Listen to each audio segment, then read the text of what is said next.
Hey everybody, I hope you're doing well, and welcome to a new adventure of True Crime with the Sarge. I'm your host, Joseph Jackalone, and today I find myself at Hempstead Lake State Park in Lakeview on Long Island. Now, some people on Long Island get very upset when you say in Long Island, so just a quote for you there. What I'm going to do is I'm going to show you the crime scene of where Peaches was located. And we know that Peaches has been getting a lot of attention, rightly so, from the Gilgo investigation and to see what goes on. So I'm going to take a quick walk with you. I'm going to show you exactly where she was found and how desolate at night this place is, because even during the daytime, there's not much going around. So stay tuned. Here it comes. So just a little bit of panoramic here. There's Hempstead Lake State Park right there. That's the lake. And then there is McDonald Pond, which is just over there behind that tree line. And then you can see those cars going by. That is Peninsula Boulevard.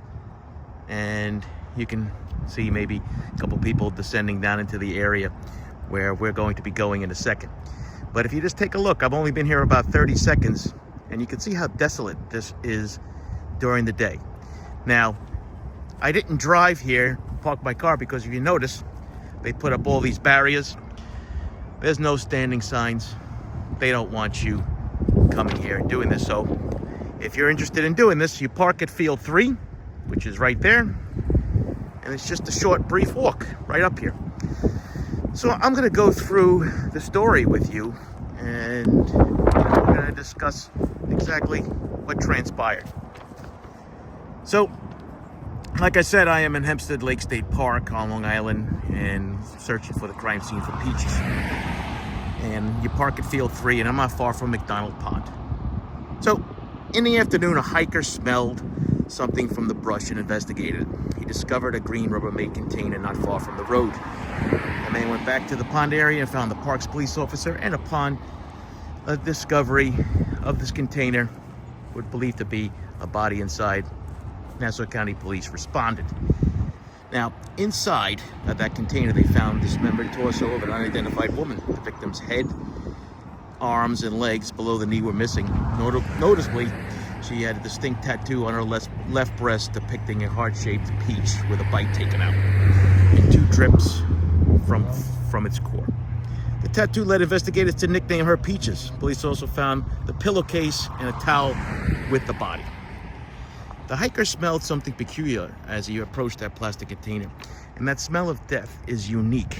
And if you saw the video I did with Barbara Busher when we talked about that smell of death and how unique it is, people could understand that this individual smelled something, thought it wasn't right, and started to do this. But here's the thing that I'm thinking about, and maybe you guys can think about this too. Nothing I really discussed. However, when you think about it, when you have a situation where you dump a body and it is found by a hiker and they picked up because of the smell, and if you put other bodies in where Gilgo Beach was, because as we know, the remains of Peaches was found there, including her baby, which is surrounded by the ocean and the bay. And if you know anything about that, you know that it has a unique smell to it a couple of times a day, whether it's low tide. It's a very sweet smelling type of odor, and it could mask it. So it's just, to me, that's kind of interesting. So you can see the path down there, and you see that crooked tree right about here. I believe that might be the tree that is seen in some of the crime scene photos taken from, that were in the newspaper. But here's the approximate site. It happened somewhere within this area right here. And when I teach my cold cases, I always tell people, I'm going to flip this around quick so you can see it and I can talk. But I always tell my students, you have to go to the crime scene, even if the crime scene is no longer there. In this case, the crime scene is still here, but it gives you an idea of what was the perpetrator was thinking at the time. You saw the road. It's only about maybe 15 feet from where I'm standing. It's easy on, easy off at the Southern State Parkway. Either way you're coming. I think coming from the west, getting off at Eagle Avenue is the easiest route because you just make a turn and you're almost right here. And that to me means a lot because if you think about this, like I said before, not many cars going by here during the daytime. So at nighttime, and none of these lights existed back in the day. So it was all just pitch black here. You could do it under the cover of darkness and absolutely no issues. So going to the scene gives you a good perspective on that. And I think that's important. Now, listen, this is 28 years later when this case, what we're talking about here. And you could just get a sense of that.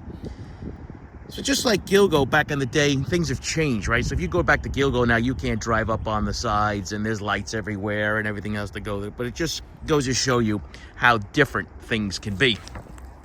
So in April 2011, Peach's remains were found at Jones Beach, and her daughter, was found in Gilgo Beach, as well as other sets of remains that we do know.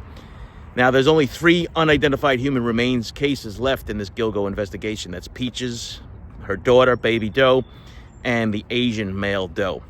So it's an important aspect that this case gets still talked about. I believe, as many others, that we already know who Peach's is.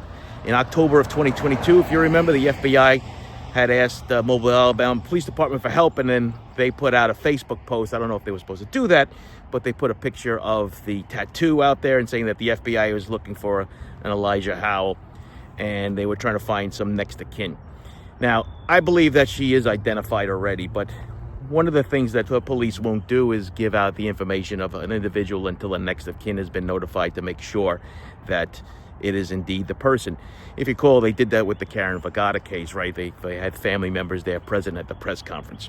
So I believe that's what they're doing now. And also, they might also be looking at some maybe DNA things, because this case to me holds an importance, because it was the only one out of these cases that we're talking about with ties to Gilgo that was found in a rubber bin, right? It was found in a Rubbermaid bin. And it had the towel, and it had the pillowcase. And I believe there was some tape there too. So it has the best opportunity, as far as I'm concerned, that there were other DNA that was trapped with the body itself. And to me, that's an important aspect, because as we've known now, that there's many of these cases that we didn't know there were any DNA. Ended up that there was DNA. Hair follicles found under the victims out in Manorville. Jessica Taylor and Valerie Mack, who also had remains found in Gilgo. So it's just something that's pretty interesting. I believe that the police will do something about this case in short order, but I think it might wait until after we see what happens with the Fry hearing that's going on right now in Rex Sherman's case. But we'll see what happens. Right now, we don't have any suspects, but we do have ties to Gilgo. So let's just see what happens. All right, guys?